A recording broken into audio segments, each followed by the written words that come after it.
Dogecoin is the funniest serious asset in the world. It started as a joke, a meme with a dog, a coin no one was supposed to invest in. And then it didn't die. It survived multiple cycles, celebrity tweets, retail mania, and the kind of hype that turns normal people into day traders overnight. Which means a weird thing happens every bull run. Someone who bought Dogecoin for almost nothing wakes up, and it's suddenly worth a fortune. Not nice gain money, call your boss money. And that's when the next thought hits like a brick. If I sell this, how much do I actually get to keep? Because the IRS doesn't care that it was a meme.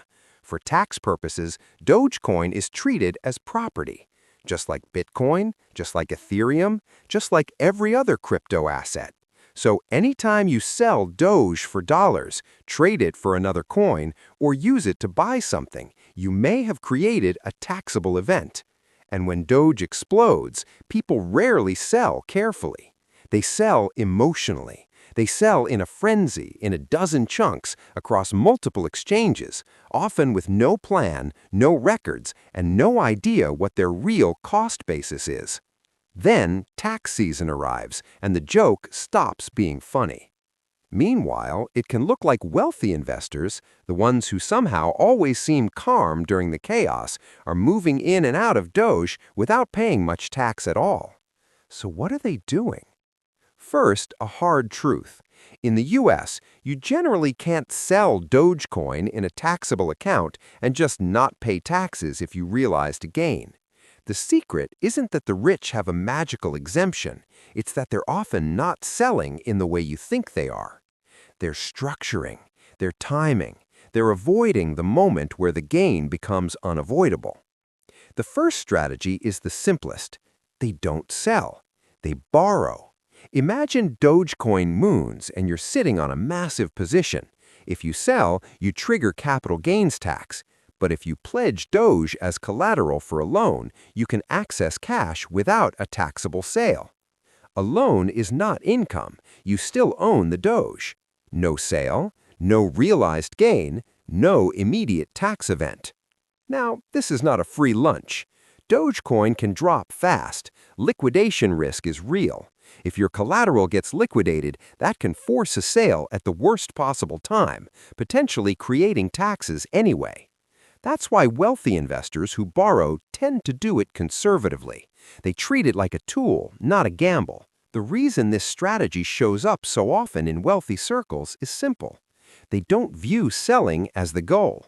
They view liquidity as the goal, and liquidity can come from borrowing. The second strategy is patience, and it's not glamorous, but it's powerful. Holding period matters. If you held Doge for less than a year, your gain is generally taxed at ordinary income rates. That's usually the most expensive rate you'll ever pay. If you held for more than a year, you're generally eligible for long-term capital gains rates, which are usually lower. For someone sitting on a small gain, this feels like a minor detail. For someone sitting on a $500,000 or $2 million gain, it's the difference between a manageable bill and a brutal one. Wealthy investors plan around this. They don't just ask, is Dogecoin up? They ask, is it long-term yet? And they're willing to wait if the tax savings are worth it. But there's another reason wealthy investors handle Dogecoin differently. Dogecoin creates chaos. Retail investors tend to buy Doge across multiple platforms, move it between wallets, and trade in bursts. That's not just risky for price, it's risky for taxes. Because the more fragmented your activity becomes, the harder it is to prove your numbers later. Cost basis matters. Transaction history matters. Documentation matters. Wealthy investors don't rely on memory. They don't estimate. They track everything. They use software. They reconcile wallets. They save CSVs. They document transfers. Not because they love spreadsheets, because they know the IRS doesn't accept vibes as evidence. Then there's a strategy that sounds like it's only for billionaires, but it isn't. Charitable giving. If someone is already charitable and they're sitting on appreciated Doge, selling first is often the least efficient path. Selling triggers tax. Then donating cash gives you a deduction, but the tax hit already happened. Wealthy investors often donate appreciated assets directly. That can mean donating Doge to a qualified charity that can accept it, or contributing to a donor-advised fund that can handle digital assets. When done correctly, the donor may be able to deduct fair market value and avoid realizing the capital gain. The charity sells tax-free. Same generosity, very different outcome. This is one of the cleanest legal ways to get value out of a giant Doge position without paying the capital gains tax you'd owe if you sold first. Then comes the strategy that makes people angry when they first learn it: the step up. If Dogecoin, like other appreciated assets, is held until death and passed to heirs, the cost basis is generally stepped up to fair market value at death. That means years of appreciation can disappear for capital gains purposes.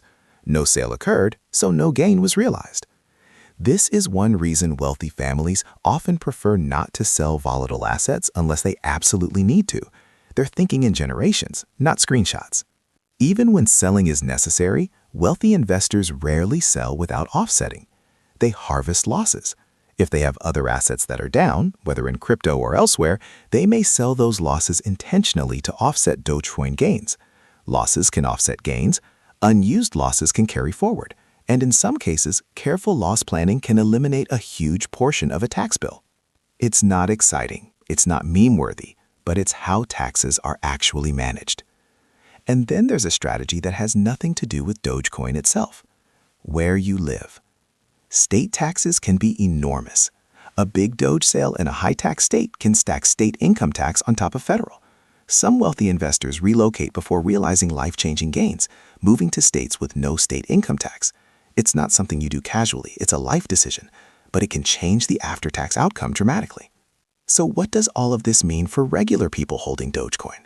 It means the myth is backwards. The rich aren't selling Dogecoin without paying taxes because they found a secret. They're avoiding taxes by avoiding the mistakes most people make when they finally see a big win. They don't overtrade. They don't sell impulsively. They don't ignore records.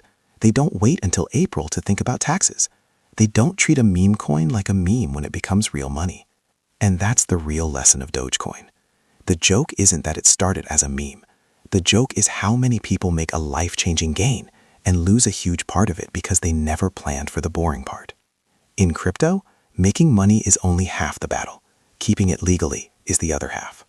This video is for informational purposes only. It does not constitute legal, tax, or investment advice. All investments involve a degree of risk, including the risk of loss.